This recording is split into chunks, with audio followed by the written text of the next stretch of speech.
аламыз. Кәне мен саған үйретейін бірінші, қарап тұр,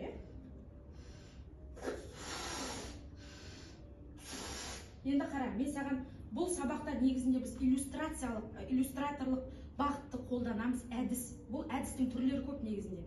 Негізде қолданатын болсақ, иллюстрациялық әдісті қолданамыз. Өйткені біз неге иллюстратор деген сөз осы сабақта біз оқушымен дайындалған кезде біз өзіміз көрсете білуіміз керек. Біз дауысты да, біз не істесек те оқушыға бағыт-бағдарды бізден алып отыру керек. Сол үшін де мен қазір осы тактикаларды, бағыттарды көрсетіп жатырмын. Мына шарды үрледік қой. Терең дем аламыз, оны шардың ішіне үрлейміз, және үрлеген кезде қара енді, сен шарға қарап тұрсың ғой, енді менің ішіме де қара. Міне мен саған қырынан тұрайын.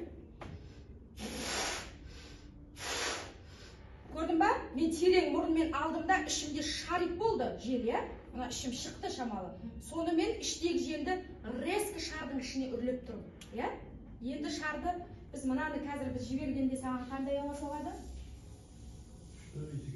Салқын ауа соғады, Кішкене жел соғып тұр, Дәл осы шарды кән үрлеш, жаңағыдай мен сияқты терең алды. Мұрынмен терең аласың, ішке резкі үрлейсің.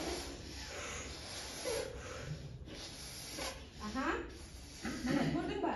Бұл бір жағынан жақсы шарды үрлеу, мына беттің бұлшық еттерін қатайтады, қалыптастырады.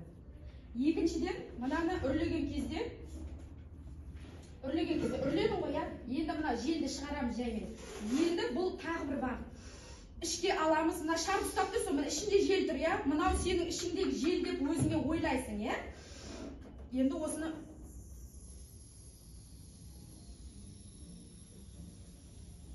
бірге мына шардың ішіндегі жел шыққанша бірге шығаруың керек. Давай слышь. Мұрынмен ал. Мұрынмен терең алу керек. Терең. Терең. Волноваться етпе, бәрі өзіміздің ұстаздар.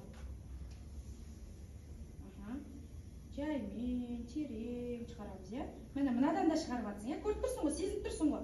Қалай шығып жатқанын, өзіңнен қалай шығып жатыр, шардың ішіндегі жел қалай шығып жатыр. Түсіндің ғой, ма? Әкел.